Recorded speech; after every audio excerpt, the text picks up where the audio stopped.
The big day had arrived, and Michael waited anxiously at the altar for Jenna's entrance, ready to unite their lives. However, when the church doors opened, it wasn't Jenna who appeared, but someone bringing the shocking news. She will not come. What Michael was about to discover was that Jenna's past concealed secrets far darker than he could have ever imagined. Hello, my friends. I am Linda, and this is Linda's Love Stories. I hope you enjoy this story. In the small and welcoming town in the countryside, the morning sun illuminated the peaceful streets when Jenna arrived, holding in her arms her daughter Amy, just 2 years old. With tired eyes and a shy smile, she observed the colourful houses and the friendly people passing by, greeting her with warm waves. The aroma of fresh bread from the local bakery filled the air, mingling with the scent of flowers from the well-kept gardens. Jenna felt a mix of relief and apprehension as she stepped into this new territory. Her long brown hair waved gently in the soft breeze as she adjusted the backpack on her shoulders, carrying the few belongings she had brought with her. Amy, with her golden curls and curious eyes, looked around, fascinated by the new environment. It didn't take long for the locals to notice the newcomer. A middle-aged lady, with a warm smile and kind eyes, approached Jenna. "Welcome, dear. I'm Elena, the owner of the local grocery store. You look tired from the journey. Would you like a glass of water or something to eat?" Jenna, touched by the unexpected kindness, nodded gratefully. "Thank you very much. I'm Jenna, and this is my daughter Amy. We have just arrived and are looking for a place to stay." Jenna's words triggered a wave of solidarity among the nearby residents. Within minutes, she found herself surrounded by friendly faces, all eager to help. An elderly man with grey hair, the owner of the local inn, offered her a room at a symbolic price until she settled in. Another resident, a young teacher, mentioned a vacancy in the town's daycare for Amy. Jenna's heart, long closed and distrustful, began to open in front of that display of kindness. She felt tears well up in her eyes but held them back, determined not to show weakness. In the days that followed, Jenna found a job at the local craft store. Her skills in embroidery and sewing, learned from her grandmother in childhood, impressed the store owner. Amy was welcomed at the daycare, where she quickly made friends, her childish laughter echoing through the colourful halls. The community embraced mother and daughter with a warmth that Jenna had never experienced. Neighbours brought plates of food, offered rides, and always had a friendly smile. When asked about her past, Jenna responded with vague phrases, saying only that she was a loner in search of a fresh start. About Amy's father, she simply said he had died before the girl was born. The residents, respectful, did not press further, although some noticed a shadow of sadness in her eyes when the topic came up. It was on a sunny spring afternoon that Jenna met Michael. He was helping to organise the town's annual festival, carrying boxes of decorations when he stumbled right in front of her. Jenna, by reflex, reached out to help him, and their eyes met. Michael had kind eyes and a captivating smile that lit up his freckled face. "Thank you," he said, holding her hand a moment longer than necessary. "I'm Michael. You must be Jenna, right? I've heard very good things about you." Jenna felt a blush rise up her neck. "Yes, that's me. It's a pleasure to meet you, Michael." In the days that followed, Michael found excuses to stop by the craft store. Sometimes he would buy small items that he clearly didn't need, just to have a few words with Jenna. She found herself eagerly anticipating these visits, her heart racing each time she heard the doorbell. One afternoon, Michael invited her for a picnic in the city park with Amy. Jenna hesitated at first, but Amy's enthusiasm convinced her. The day was perfect, with a blue sky dotted with fluffy clouds. Michael brought a basket full of sandwiches, fruits, and a homemade cake baked by his mother. While Amy played on the nearby playground, Michael and Jenna talked, discovering common interests. He was a teacher at the local school and loved music, just like Jenna. They shared childhood stories, laughed at silly jokes, and for a moment, Jenna felt truly happy and safe.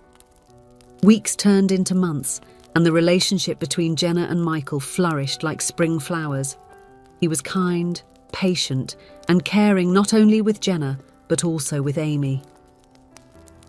The little girl loved when Michael took her for a bike ride in the park or told her bedtime stories.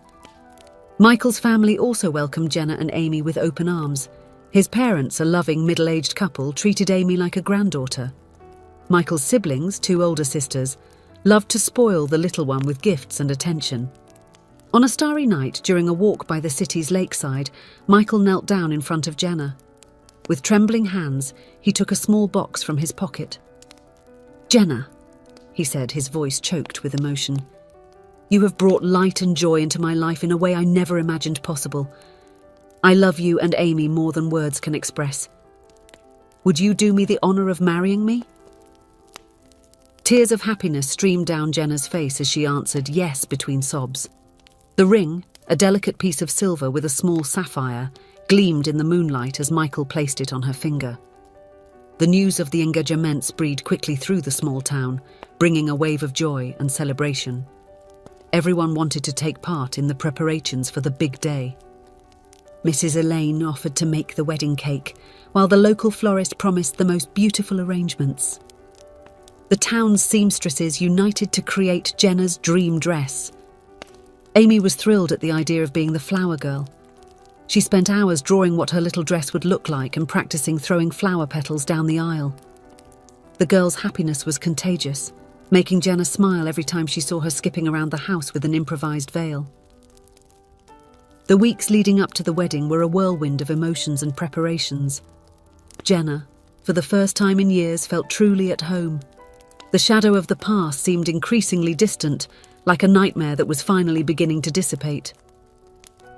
Finally, the big day had arrived. The small town church was beautifully decorated with white flowers and satin ribbons.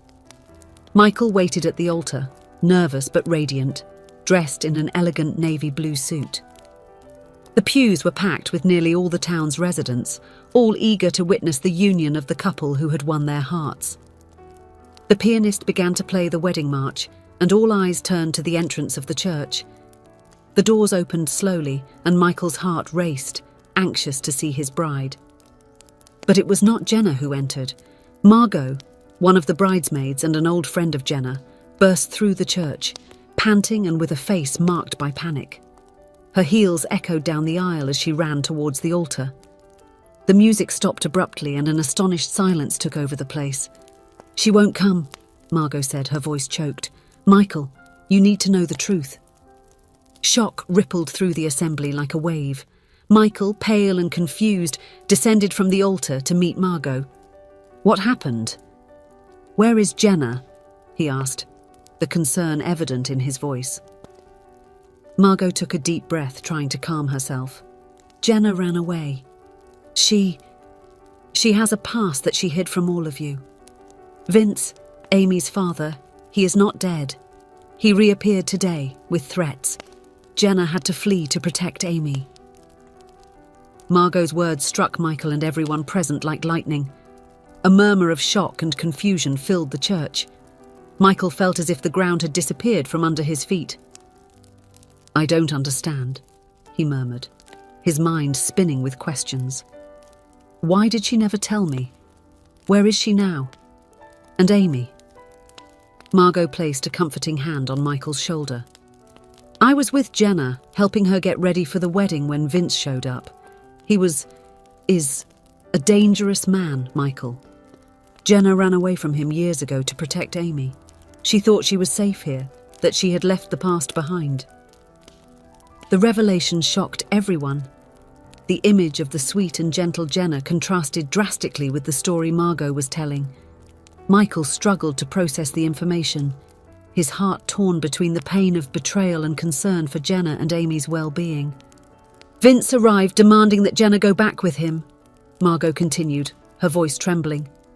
"He grabbed her by the arm. Amy got scared when she saw her father and ran away.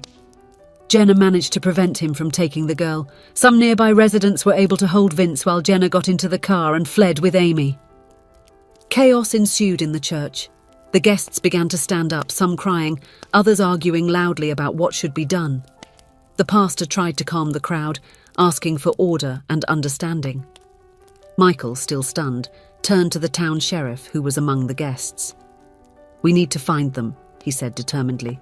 "They could be in danger." The sheriff nodded, already grabbing his radio to call the other officers. "We will form search groups. If this Vince guy is out there, we need to find him too." Quickly, the community mobilized. What should have been a celebration of love turned into a rescue mission. Groups were organized to search for Jenna and Amy on the roads leaving the town, while others were dedicated to combing through possible hideouts of Vince.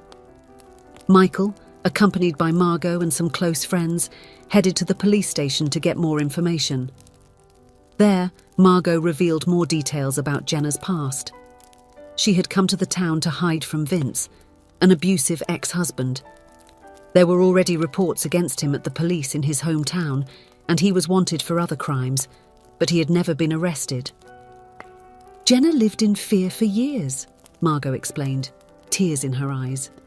When she finally managed to escape with Amy, she swore that she would never let Vince get near her daughter again. She changed her name, cut contact with almost everyone from the past. I was one of the few people who kept in touch, and even then, with great caution. Michael listened in silence, his heart heavy with the pain Jenna must have carried alone for so long. He recalled all the times he noticed a distant look in her eyes, or how she changed the subject whenever someone asked about her past. Everything made sense now. The following hours were filled with intense searching. The small town transformed into an operations centre, with residents using their local knowledge to assist in the search efforts. The state police were called in to help, bringing more resources and expanding the search area. Meanwhile, somewhere along the winding roads that cut through the nearby mountains, Jenna, still dressed in her wedding gown, drove with trembling hands on the steering wheel. Amy slept in the back seat, exhausted from the stress and sudden escape. Silent tears streamed down Jenna's face as she thought about Michael, the life she nearly had, the happiness that was once again taken from her.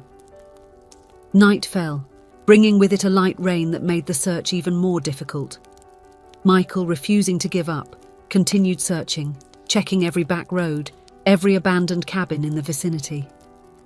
His mind couldn't stop thinking about Jenna and Amy, imagining the fear they must be feeling. It was almost dawn when the news arrived.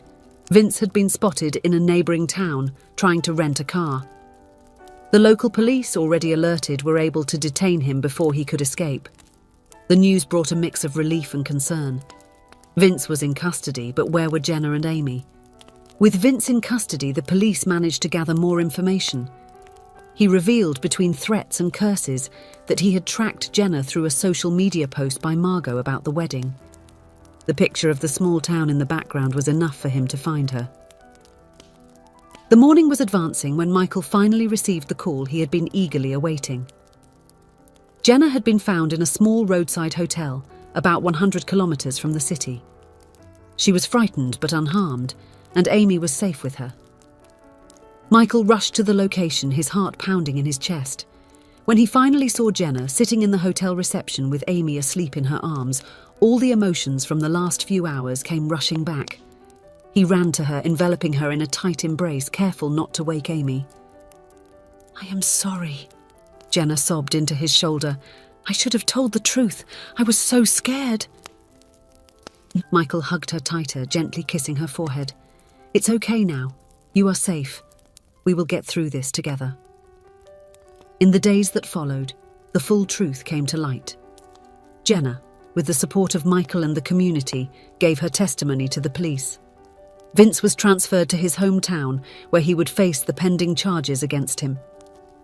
The small town, far from judging Jenna, embraced her even more. The residents understood the fear that led her to hide her past and admired her strength in protecting Amy alone for so long. Weeks later, in an emotionally charged ceremony, Jenna and Michael finally got married. Amy, radiant in her little bridesmaid dress, could finally call Michael Dad without shadows from the past. While exchanging their vows, Jenna and Michael promised not only love and fidelity, but also honesty and courage to face any challenge the future might bring together. The couple knew that the road ahead would not always be easy. that there would be emotional scars to heal, but they were determined to build a bright future together. The story illustrates the importance of facing the past in order to build a truly fulfilling future. Jenna, throughout her journey, tried to escape a painful past, believing that hiding her traumas and fears would be the best way to protect her daughter and find happiness. However, the past, personified by Vince, ended up resurfacing unexpectedly, proving that no matter how much we try to escape, it always finds a way to reach us. The true transformation in Jenna's life occurs when the truth comes to light, and she has the opportunity to face reality and confront her fears. This shows that the past doesn't need to be an eternal burden but can be faced and overcome with courage, honesty, and the support of the right people. If you enjoyed, please give it a like and subscribe to the channel. Leave a comment with a number from 1 to 5 to let us know how much you liked the story. Also, watch the video that is currently on your screen. See you soon.